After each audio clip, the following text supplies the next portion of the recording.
Muito bom dia a todos, bem-vindos ao 42º Congresso Nacional de Ortopedia e Traumatologia, aqui em Vila Moura.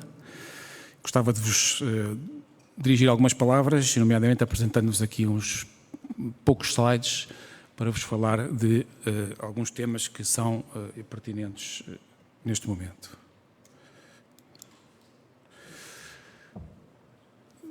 Esta mensagem é breve, primeiro para vos dar as boas-vindas. Bem-vindos a todos os que vêm de mais perto, mais longe do país, do estrangeiro. Bem-vindos a todos, todos são importantes e a vossa presença é muito importante para todos nós e muito obrigado. Muito obrigado por terem a disponibilidade de vir, por terem estar estes dias connosco, por terem vindo de longe, por terem aceitado os nossos convites para participarem, para nos virem falar, para nos partilhar conhecimento, nos acompanharem, conviverem connosco. Muito obrigado a todos. Uma referência à sociedade convidada deste ano, Sociedade Brasileira. A Sociedade Brasileira de Ortopedia e Traumatologia é uma sociedade com quem temos tido, por razões óbvias, uma grande proximidade e um grande relacionamento ao longo dos anos. Nós já estivemos como sociedade convidada no Brasil, em Salvador, no ano 2012, fez 11 anos já, e levámos uma comissão que nos representou nesse momento. Aqui está uma fotografia da cerimónia, várias publicações que ocorreram à data em que fomos sociedade convidada da Sociedade Brasileira. Na altura a Sociedade Portuguesa era presidida pelo Dr. Rui Pinto e fomos muito bem acolhidos, como sempre somos no Brasil, um país irmão, e eu convidava o presidente da SBOT, o Dr. João Mateus Guimarães, para nos dirigir umas palavras, dizendo-lhe o quanto estamos agradecidos e quanto estamos honrados com a sua presença enquanto Estado brasileiro e para toda a comitiva que veio do Brasil para estar connosco neste evento. Uma galeria de ex-presidentes da Sociedade Brasileira de Ortopedia e Traumatologia, muito nos honra a vossa presença. Muito obrigado.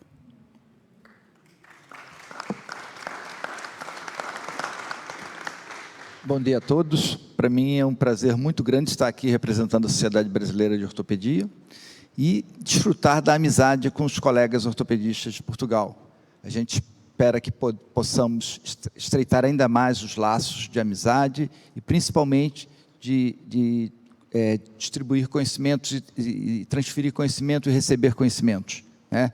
Aproveitando também o momento, já aqui em nome do futuro presidente da Sociedade Brasileira de Ortopedia, Dr. Fernando Baldi, nós já declaramos que Portugal será novamente a nação convidada no ano que vem, em 2024, para o Congresso Brasileiro no Rio de Janeiro. Estão todos convidados. Muito obrigado e desejo um excelente congresso para todos nós. Muito obrigado.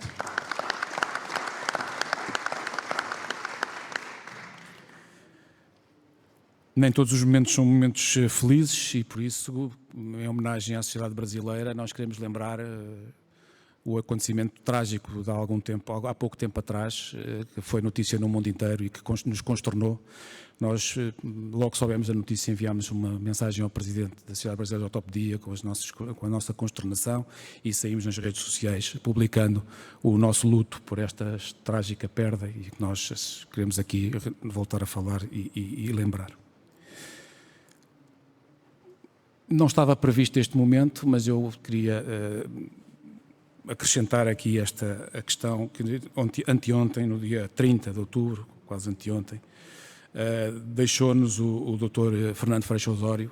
O Dr. Fernando Freixo Osório foi um colega ortopedista que sempre foi sócio da SPOT, tinha origens em Trás-os-Montes, mas formou-se na Alemanha e na Suíça, foi discípulo de Maurice Müller e trouxe para Portugal todo esse conhecimento e para o Algarve e para Faro. Foi ele que fundou o serviço de ortopedia do Hospital de Faro e realmente foi um homem de grande envergadura e é uma grande perda da ortopedia que nos tenha deixado no dia 30. E, portanto, é também aqui uma homenagem, já que estamos no Algarve e agora que estamos também aqui na sua zona, onde ele exerceu a profissão durante tantos e tantos anos e foi tão reconhecido, é uma homenagem que também lhe queremos deixar aqui e prestar agora. E pronto, e mais agradecimentos, agradecer a quem nos recebe, a estas instalações magníficas, neste sítio magnífico, à Câmara Municipal de Lolé, que nos tem apoiado e que foi um parceiro também na organização deste congresso, e agradecer a quem está também connosco e acedeu ao repto e ao desafio, nomeadamente o Dr. Carlos Cortes, ilustre bastonário da Ordem dos Médicos, que é quem pedia também que nos dirigisse algumas palavras. É sempre uma honra tê-lo connosco, é sempre um privilégio poder ter a nossa Ordem representada. Aqui é o fórum, é o evento maior da ortopedia portuguesa. A Ordem é o grande conciliador, o grande emblema de todos os médicos portugueses, e bem precisamos de ser representados, e bem precisamos dessa força, dessa união. E se nos quiser dirigir umas palavras, teríamos muito gosto em que o fizesse.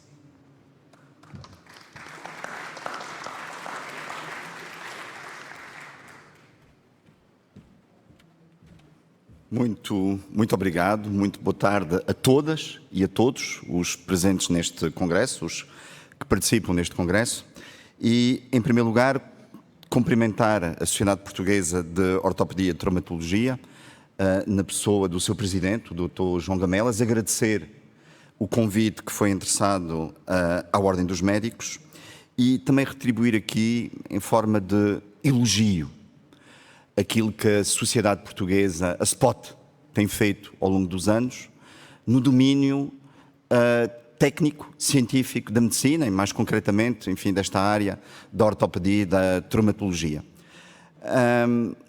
As sociedades científicas, a par da Ordem dos Médicos, são absolutamente fundamentais para o desenvolvimento da medicina em Portugal. São fundamentais para o desenvolvimento assistencial da medicina, para a formação na medicina e pela colaboração que tem tido com a Ordem dos Médicos. A SPOT tem tido essa colaboração que é essencial. E a esse propósito, até vos queria deixar aqui esta informação. A Ordem dos Médicos está a organizar a criação de um fórum técnico-científico, que terá por missão congregar todos os colégios das especialidades e as sociedades científicas médicas, para podermos dar um contributo cada vez mais firme, cada vez mais claro, cada vez mais concreto, para o desenvolvimento não só da medicina, não só dos cuidados de saúde em Portugal, mas sobretudo na forma de lá chegar, que é através da formação médica de qualidade. Este propósito, eu quero aqui cumprimentar também o Colégio da Especialidade, os colégios que aqui estão representados, e dizer-vos que a Ordem dos Médicos, no cumprimento desta missão estatutária, eu sei que hoje falar de estatutos é sempre arriscado, porque não sabemos exatamente aquilo que vai sair da Assembleia da República. Como sabe, o estatuto das várias ordens profissionais, das 20 ordens profissionais que estão a ser revistos na Assembleia da República, já foram aprovados. Enfim, ninguém sabe muito bem aquilo que foi ainda aprovado, irá ser promulgado tanto quanto sei até ao final do ano, início do mês de janeiro. Mas transmito-vos aqui o meu receio que o poder político não tenha resistido à tentação de tentar pôr a mão sobre a Ordem dos Médicos, em concreto, e sobre outras ordens, nomeadamente no aspecto que é importantíssimo, que tem a ver com a regulação da profissão, tem a ver também com a regulação da formação médica. E a visão que eu tenho, precisamente, da Ordem dos Médicos, é uma Ordem dos Médicos com um papel técnico-científico, no domínio técnico. A Ordem dos Médicos não é um sindicato médico, a Ordem dos Médicos, nós temos sindicatos que fazem muito bem o seu trabalho, não é um partido político, não é permeável a nenhuma intromissão externa.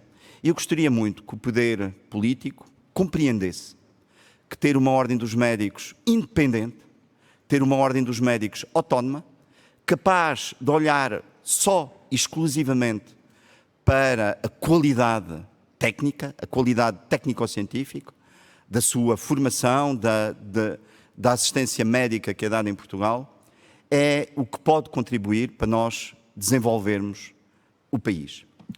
Em segundo lugar, eu não queria deixar aqui de cumprimentar também quem vai estar comigo nesta sessão. Eu vou ser muito breve, não é? O Dr. João Guimarães. Cumprimentá-lo e pedir-lhe que transmita também meus cumprimentos aos meus homólogos da Ordem dos Médicos, ao Conselho Federal de Medicina, que é como é conhecido a Ordem dos Médicos no Brasil, e referir aqui também que ainda muito recentemente estive em Brasília para a inauguração da nova sede. É uma realidade totalmente diferente daquela que nós temos em Portugal, e fui muito bem recebido. Eu fui precisamente para firmar, para aprofundar as ligações absolutamente indispensáveis, importantíssimas, que nós temos com os nossos irmãos brasileiros. E eu quero que saiba que poderá sempre contar com a Ordem dos Médicos Portuguesa para firmar, para aprofundar esta relação, que eu acho que é absolutamente essencial e que também passa aqui por outra organização muito importante, que é a Comunidade Médica dos países de língua portuguesa, que nós também andamos a desenvolver, em que Portugal também tem aqui um papel absolutamente central e fundamental na sua dinamização. E em segundo lugar, ou em último lugar, queria cumprimentar o ex-ministro da Saúde, nosso colega, com quem eu tive o gosto de trabalhar na Ordem dos Médicos como ministro, na Ordem dos Médicos como dirigente da Ordem dos Médicos, e o Adalberto Campos Fernandes como ministro, e eu sei que ele vai falar sobre o Serviço Nacional de Saúde, sobre o estado atual do Serviço Nacional de Saúde, portanto, vou deixar, obviamente, a primazia do poder fazer à vontade e não ocupar espaço sobre este tema. No entanto, deixar-vos aqui esta preocupação da Ordem dos Médicos em relação ao difícil momento que estamos a atravessar. A Ordem está a ter a intervenção que tem que ter. É uma intervenção comedida quando tem que ser comedida, dando espaço, por exemplo, neste momento, à negociação que existe entre os sindicatos médicos e o Ministro da Saúde, mas uma intervenção também firme, quando ela tem que ser firme, e, sobretudo, quando tem a ver com temas da qualidade da prestação dos cuidados de saúde, com os temas da formação médica e da defesa de condições de trabalho adequadas para os médicos que trabalham neste momento no Serviço Nacional de Saúde. Mas, finalizando, também vos queria deixar esta mensagem. Eu falei do Serviço Nacional de Saúde. Eu sei que vão ter, de seguida, a seguir ao almoço, uma palestra sobre a medicina no setor privado. E eu quero também que saibam que a Ordem dos Médicos não olha para setores de atividade. Não há para mim um setor público, um setor privado e um setor social. Eles existem. Mas naquilo que são as competências da Ordem dos Médicos, aquilo que me preocupa fundamentalmente é a qualidade dos cuidados de saúde, a qualidade das habilitações que os médicos têm nas suas instituições e a qualidade da formação médica. Não me preocupa de saber o modelo de gestão dos hospitais. Eu quero que as coisas corram bem e funcionem bem. E a esse respeito também vou-vos deixar aqui esta informação. A Ordem dos Médicos está a criar um grupo de trabalho que vai ter como missão, conjuntamente com o Ministério da Saúde, já foi discutido na última reunião que tivemos com o Sr. Ministro da Saúde, vamos criar um grupo de trabalho para a nova carreira médica. E a nova carreira médica vai ter que, obrigatoriamente, adaptar-se àquelas que são aquela que é a atualidade dos cuidados de saúde em Portugal. E nós hoje sabemos que temos um setor privado, um setor social, com uma dimensão e com uma capacidade que não tinha há 20 ou 30 anos atrás. E a carreira médica tem que ter esta capacidade de adaptação, esta capacidade plástica de estar inserida em todo o momento da sua progressão onde o médico está. O que nos importa a nós não é saber se o médico está num hospital privado ou num hospital público ou num hospital, enfim, da misericórdia. O principal para nós nesta carreira médica é tentar perceber qual é o seu percurso curricular. Se tem ou se não tem habilitações, independentemente do sítio onde estiver a exercer a sua profissão. Uma carreira médica mais flexível e uma carreira médica que acompanhe não o hospital onde o médico está inserido, mas que acompanhe o médico que está a trabalhar num hospital privado ou num hospital público, que muda de um para o outro, ou que até pode estar no domínio, por exemplo, do Ministério da Defesa Nacional, que também tem hospitais, ou no domínio do Ministério da Justiça, ou em qualquer outro local. O que eu vos queria dizer é que a carreira médica, do nosso ponto de vista, tem que acompanhar a sua progressão, tem que acompanhar o trajeto dos médicos. Portanto, são um conjunto de desafios, num momento particularmente difícil, mas cuja informação vos queria deixar. Desejo que este congresso tenha o êxito de todos os outros congressos anteriores, tenho a certeza que o terá, e podem contar sempre com a colaboração e com o empenho da Ordem dos Médicos nestas que são as competências que eu vos transmiti agora. Muito obrigado a todos.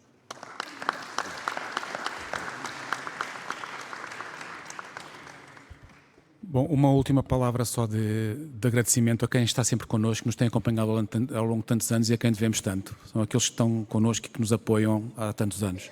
Não só não só estes que estão agora no Congresso, mas fundamentalmente a estes porque estão no Congresso, mas a todos os que sempre ao longo de toda a nossa carreira nos acompanharam desde o tempo em que iniciámos a ortopedia e começámos as nossas formações e que de facto foram eles e são eles os grandes financiadores, os grandes promotores da nossa formação. Sem eles nós não estaríamos onde estamos, sem eles nós não teríamos a qualidade que temos, porque de facto todos demitiram até de nos financiar essa formação e indo lá fora, ouvindo colegas estrangeiros, aprendendo, treinando, praticando. Isso foi uma coisa que a indústria nos proporcionou durante muitos e muitos anos, em toda a carreira de cada um, e nós temos sempre uma palavra de agradecimento a todos eles. E aqui, a propósito das presenças neste Congresso e dos apoios entusiásticos que tivemos para este Congresso, queria lembrar isso e alargar esse agradecimento.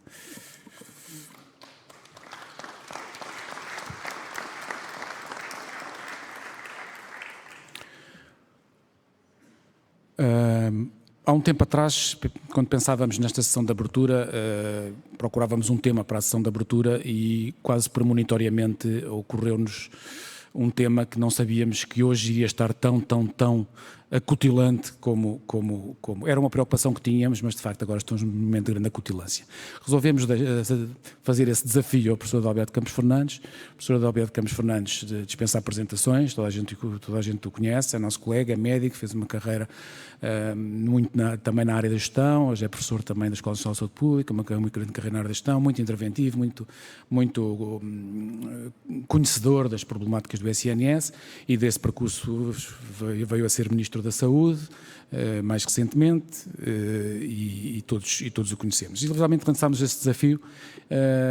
Confesso que e reconheço que foi, na altura, aceitar este desafio era uma medida corajosa. Acho que hoje vir falar aqui ainda é mais corajoso, mas isso penso também nunca faltou ao professor Adalberto Campos Fernandes e, portanto, com muito agrado, com muito prazer. Acredito que também que foi difícil dizer que não pela relação de amizade que temos, já de longa data, e vamos ouvi-lo. Este é um tema candente para nós, muito preocupante. Vamos falar sobre o SNS, o princípio do fim ou o fim do princípio.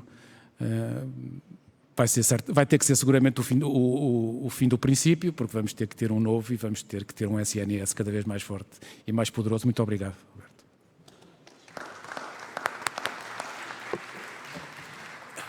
Muito obrigado a todos e a todas. Eu prometo que não usarei o tempo que me foi dado, porque só a amizade do João Gamelas me poria a falar convosco em plena hora do almoço e, portanto, se eu demorar muito tempo, naturalmente, perco a audiência.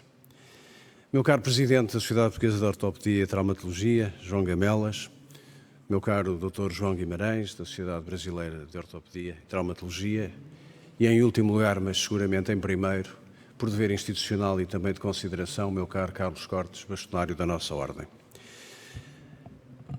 O tema é um tema fraturante e a vida moderna vive cada vez mais hoje de causas e de temas fraturantes.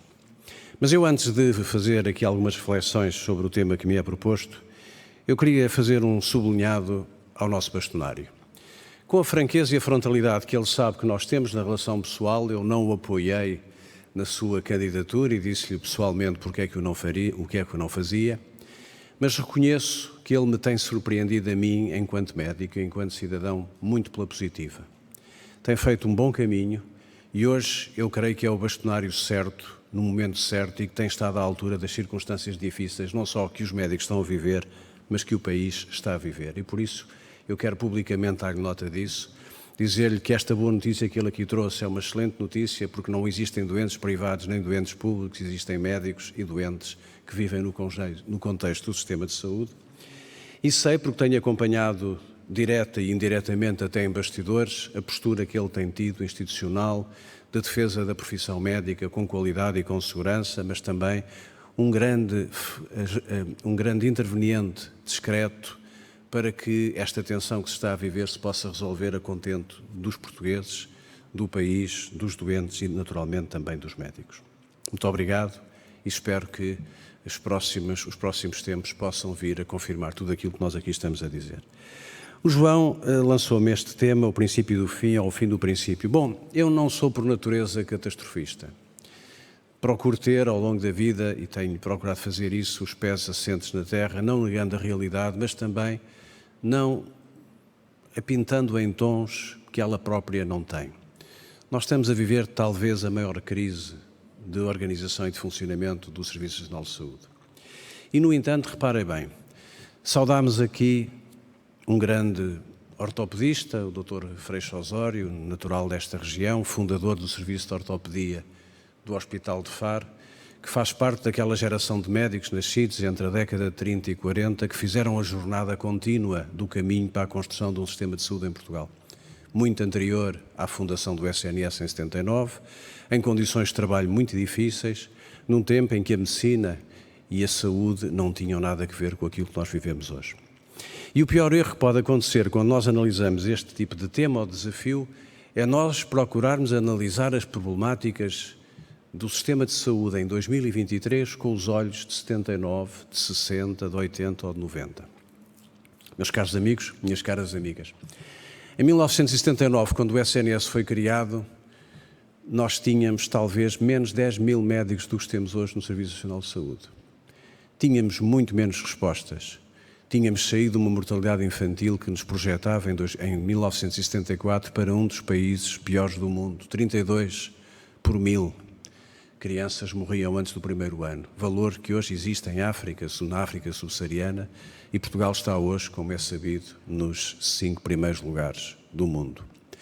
Ora, o caminho foi um caminho extraordinário, construído por muitos, naturalmente que o impulso político de António Arnaud foi decisivo, mas muitas gerações de médicos, de enfermeiros, de outro tipo de profissionais, fizeram com que Portugal hoje, quando nós analisamos os relatórios internacionais, testemunhamos que nós estamos na média europeia para a maior parte dos indicadores.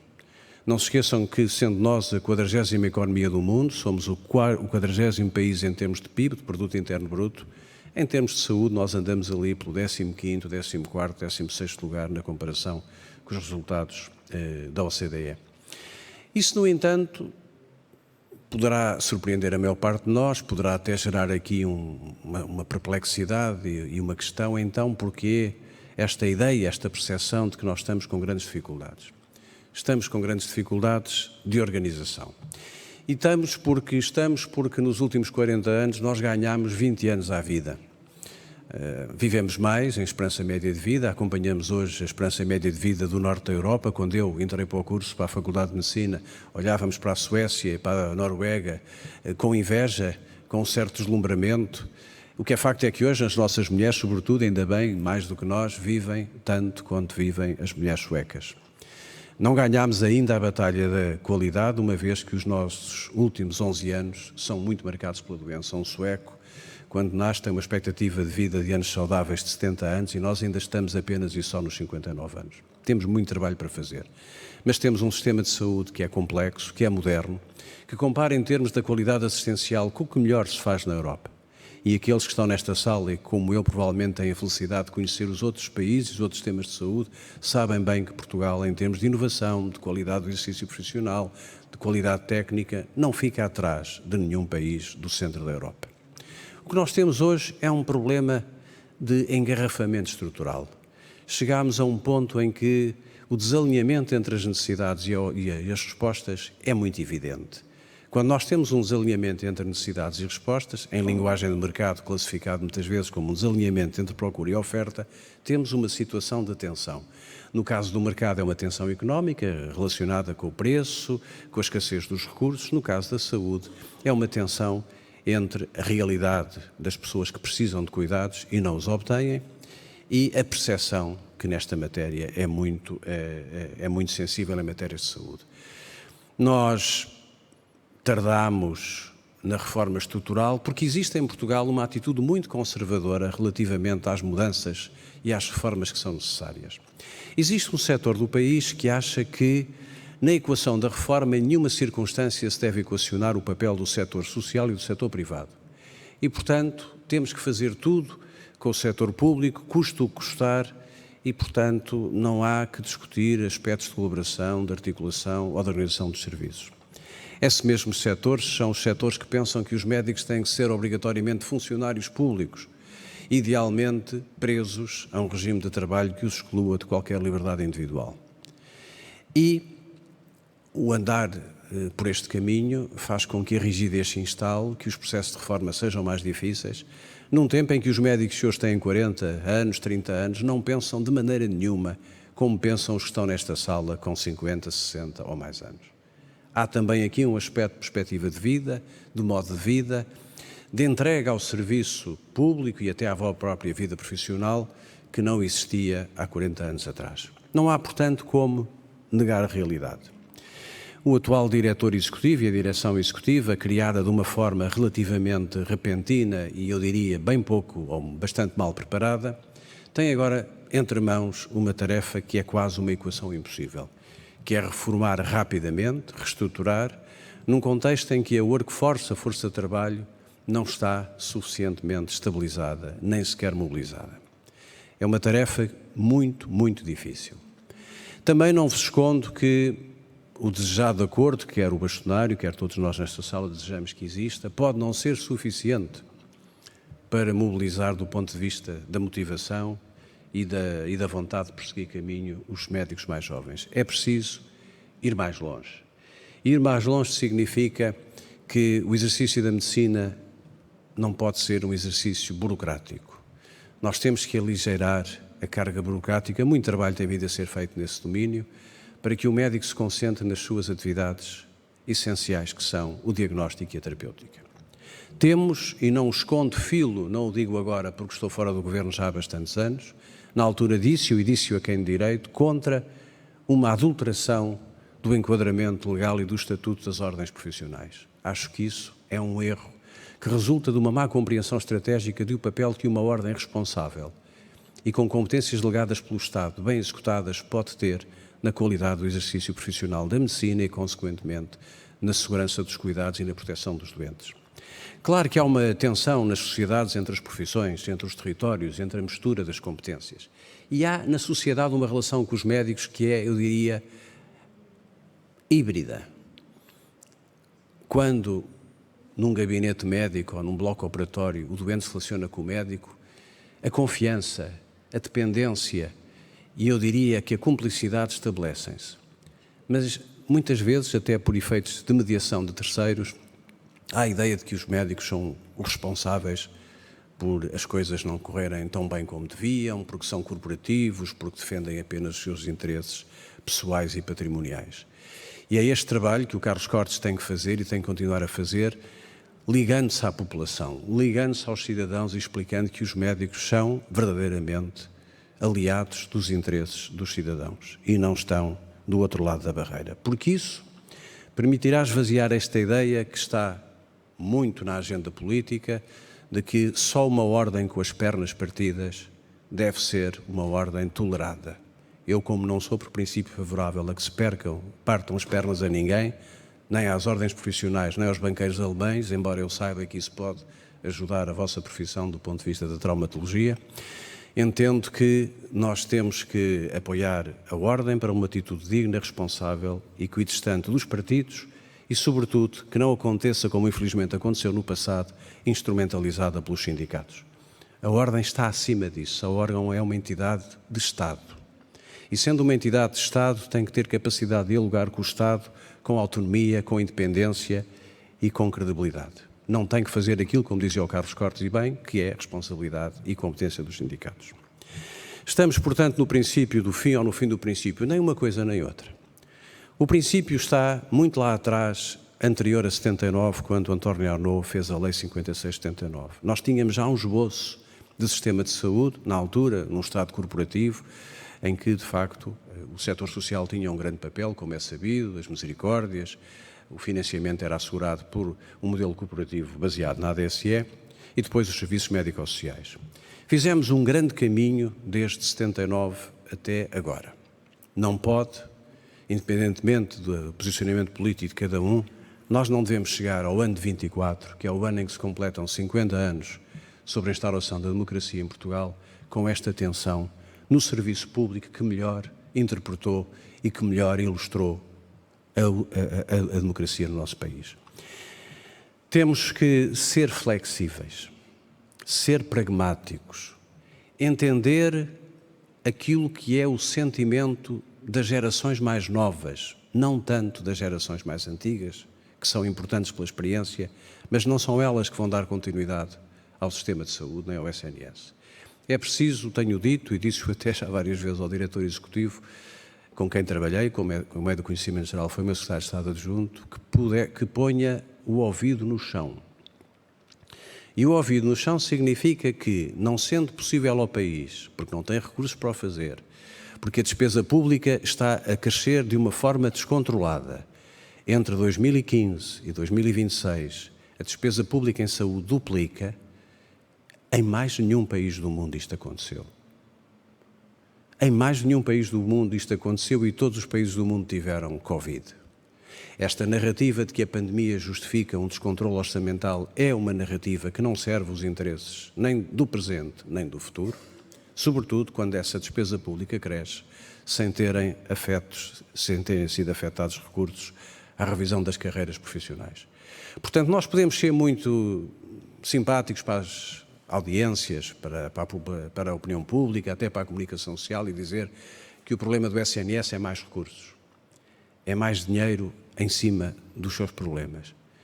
Estamos a prejudicar o país naquilo que é o esforço fiscal e estamos a comprometer as próximas gerações na sustentabilidade económica e financeira. O que é preciso, meu caro Carlos Cortes, para que nós estejamos apenas no meio de um caminho, em que o caminho ora se reorienta em relação ao futuro com sustentabilidade, é termos os adultos na sala.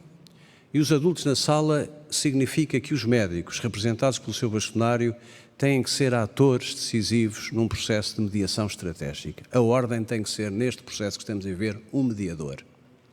Um mediador entre os cidadãos que sofrem, que têm restrições no acesso e o poder político que tem a obrigação de decidir em cada momento.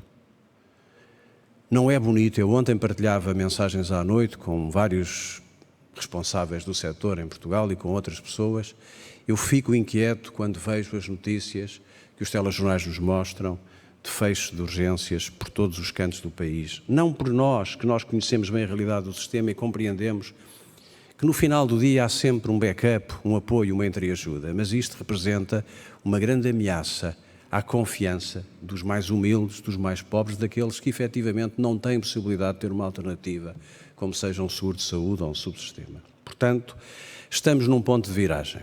É verdade, e em verdade vos digo, não querendo agora fazer aqui um exercício, digamos, ecuménico, mas em verdade vos digo que no ponto em que estamos só há duas hipóteses.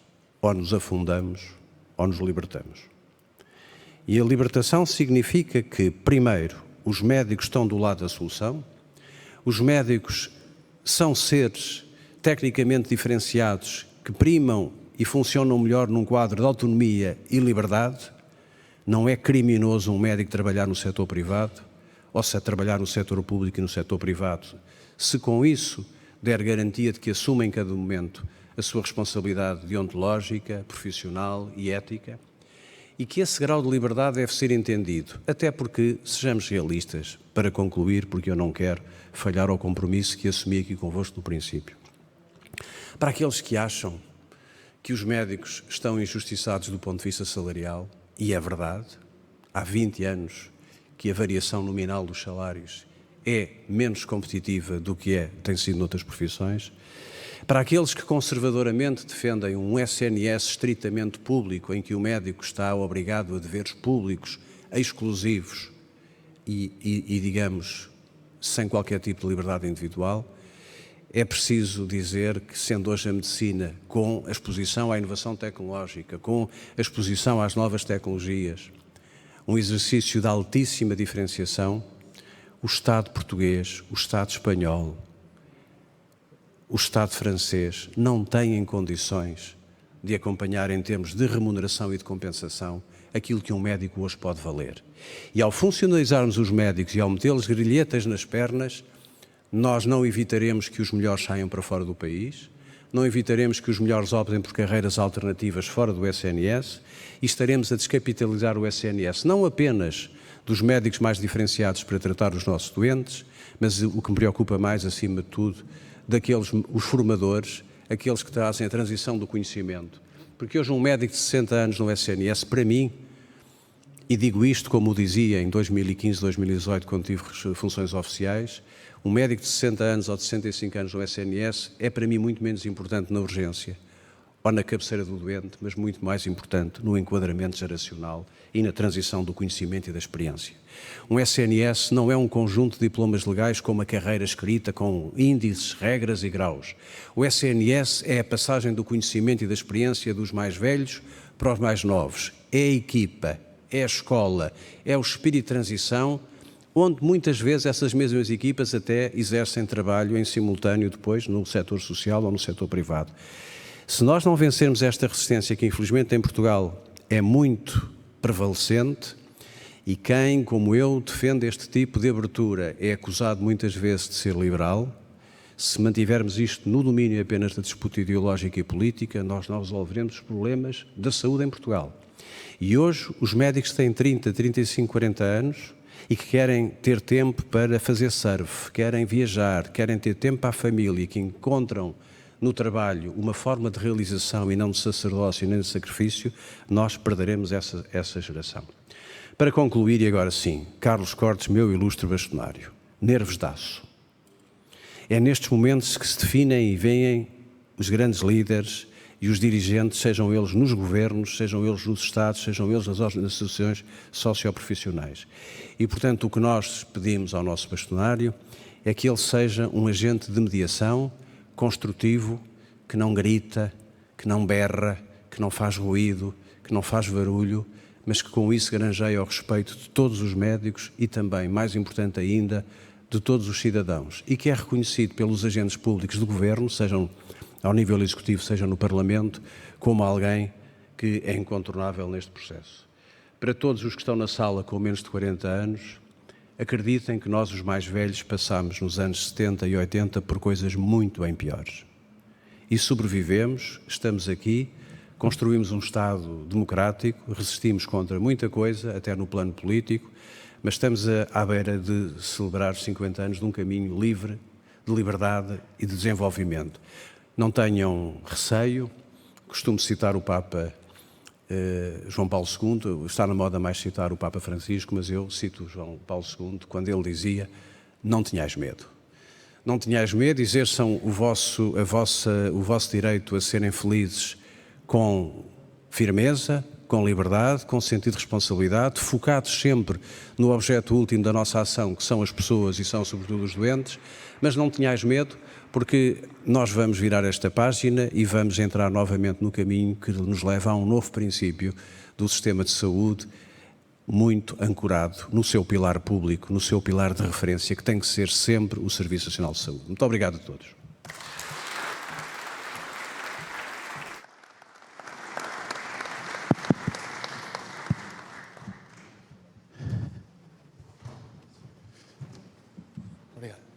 Muito obrigado. Muito obrigado pela vossa participação, pela vossa presença. Muito obrigado a todos por partilharem este momento connosco.